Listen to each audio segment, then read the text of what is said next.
Pronto. Boa tarde, gente. Aqui é o Vitor. A gente vai dar hoje continuidade ao tema da semana passada sobre o sistema nervoso central. Antes disso, apenas eu tenho dois avisos. Primeiro, eu gostaria de dar boas-vindas à nossa mais nova monitora da Quarentanato, a Luana. Luana, dê uma boa tarde, pessoal.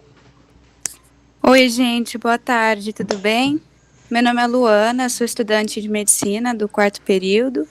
Esse ano eu entrei para dar monitoria de neuroanatomia e vou comparecer às próximas lives a partir de agora. Provavelmente semana que vem já estou aqui ajudando vocês também.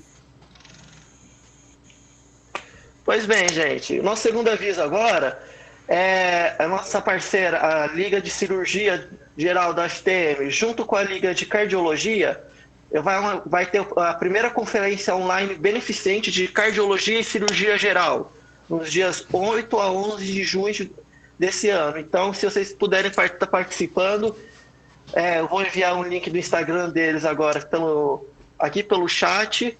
Então, por favor, deem um carinho para eles também. E vamos começar nossa live de hoje.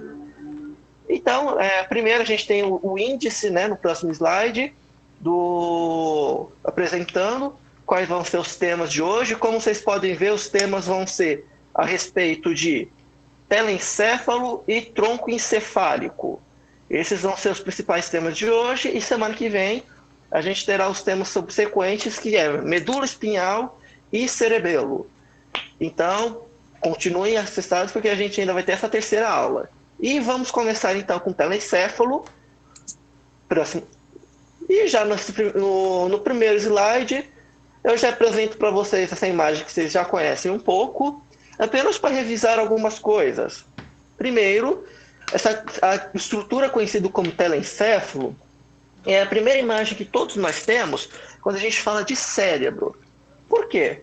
O telencéfalo, ele tem das estruturas do cérebro, junto com um diencéfalo, ele ocupa a maior parte, a maior massa do telencéfalo, do cérebro.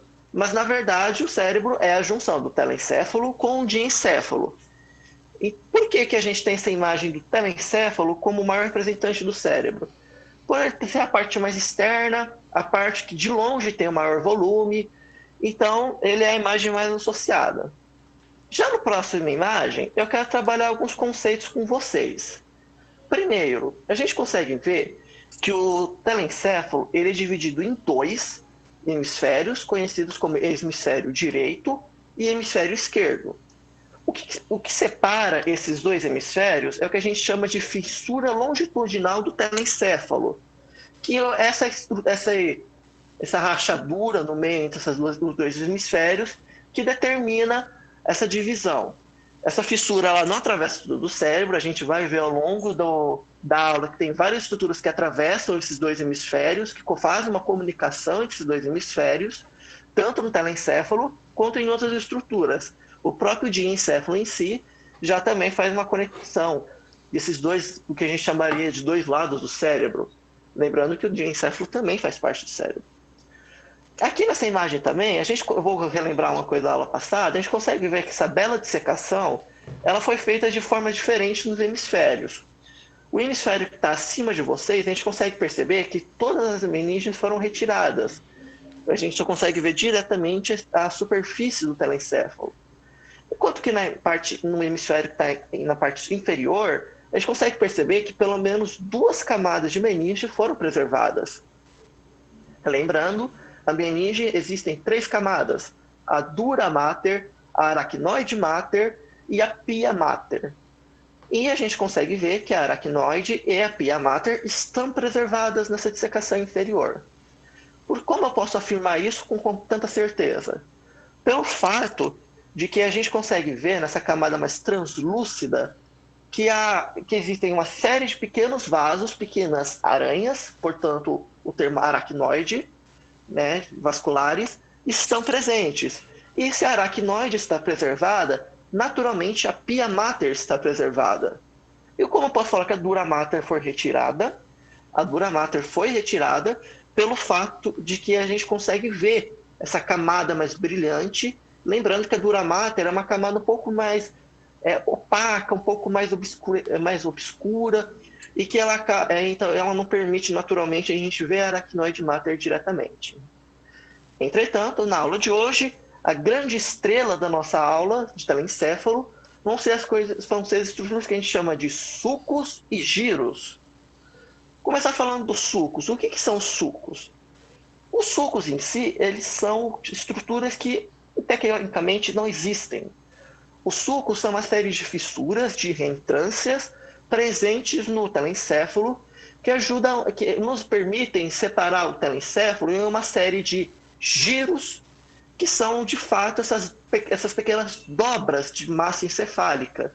Então, essas pequenas dobrinhas, essas regiões que a gente está vendo, é o que a gente chama de giros, e é o que ocupa realmente a maior parte da massa do telencéfalo.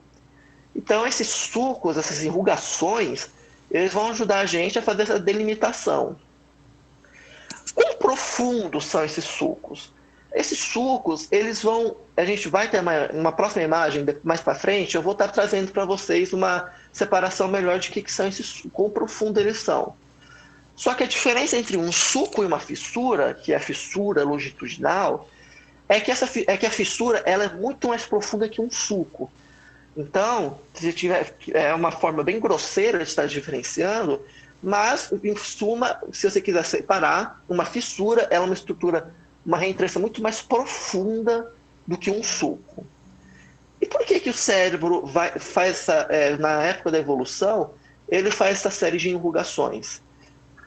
Se vocês forem lembrar da época de cursinho de vocês, uma coisa que a gente sempre estuda quando a gente está falando de sistema digestório é que o intestino, nos intestinos delgado e grosso, a gente tem as que a gente chama de vilosidades, que são um aumento na área de superfície do órgão. Aqui, o cérebro, ele evolui da mesma forma.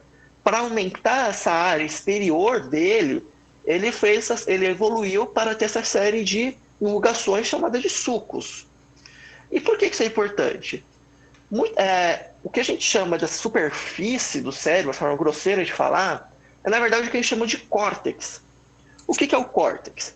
O córtex é onde a maior parte da substância cinzenta do telencéfalo está presente. É onde a substância cinzenta o que a gente chama a região em que fica a maior parte dos corpos dos neurônios.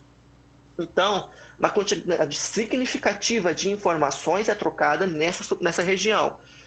Então, quando a gente está falando dessa região, a gente pode falar que o córtex é onde a maior parte da substância cinzenta está presente.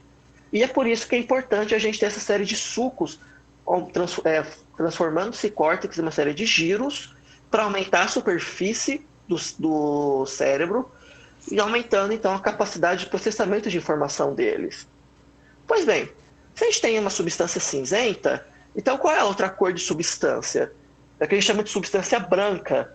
A substância branca é onde existe a maior parte dos prolongamentos dos neurônios e é onde eles vão estar transmitindo essa informação para outros neurônios mais para frente.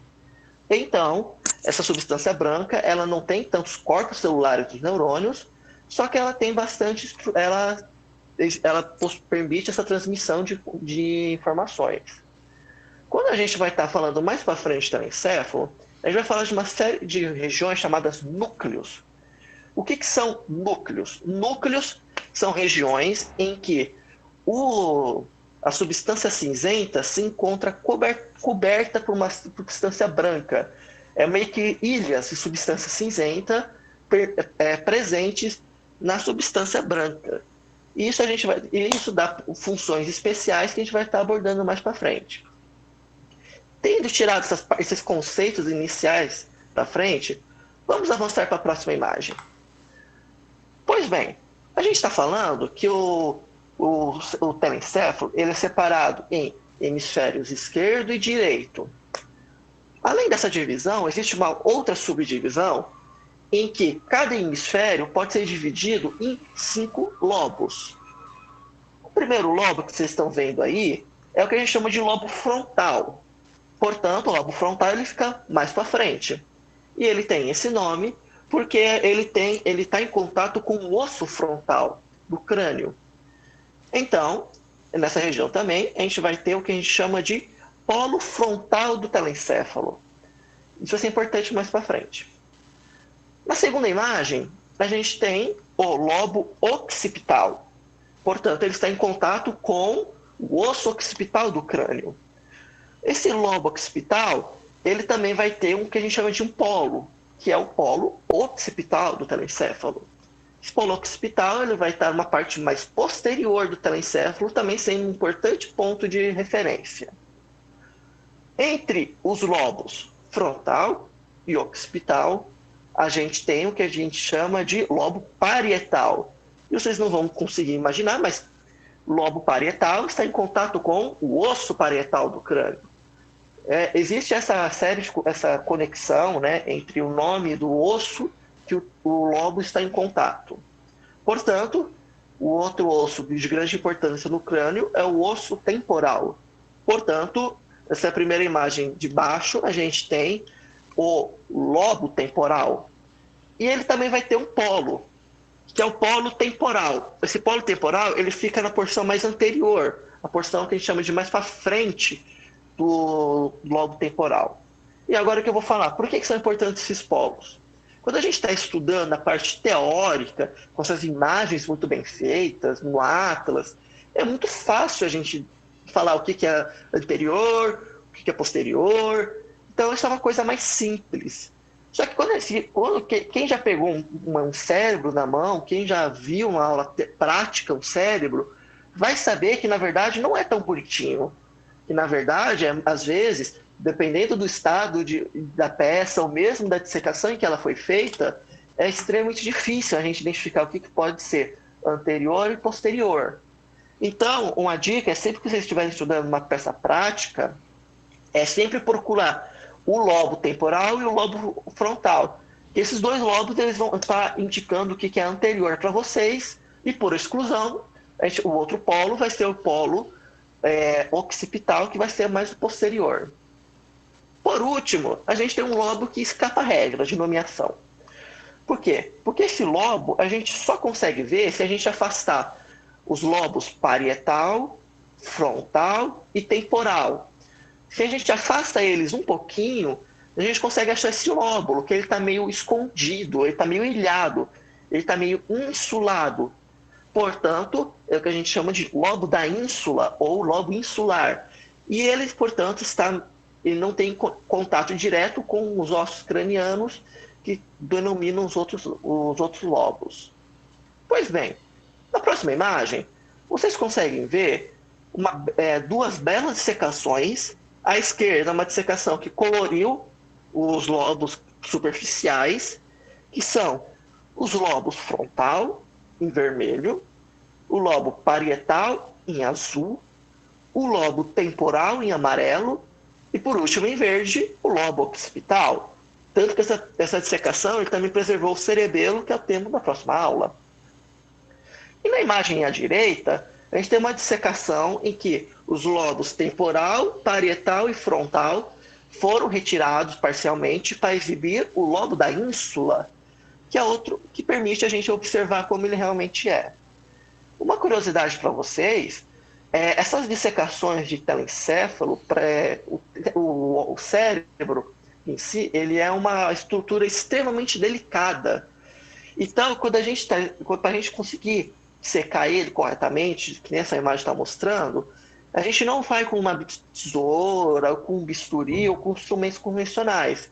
Mas, na verdade, a gente congela o telencéfalo e utiliza uma pequena espátula de madeira, ou mesmo um palito de madeira de sorvete. A gente usa para retirar delicadamente as estruturas, para preservar o que a gente não quer retirar e preservar o que está embaixo também. Então, essa é a forma que a gente utiliza para fazer uma dissecação de telencéfalo. Vocês também conseguem ver claramente, nessa imagem, dessa dissecação de lobo da ínsula, a profundidade dos sulcos, até onde eles vão. Então, vocês percebam que eles vão bem profundo na massa telencefálica. E também vocês conseguem ver claramente a divisão entre substância cinzenta e substância branca, que está bem delimitado também nessa dissecação. Como eu falei, essa é uma dissecação muito rica. Pois bem, Agora que a gente falou dos lobos, vamos começar a falar dos sulcos e giros. Passando para o próximo slide, a gente tem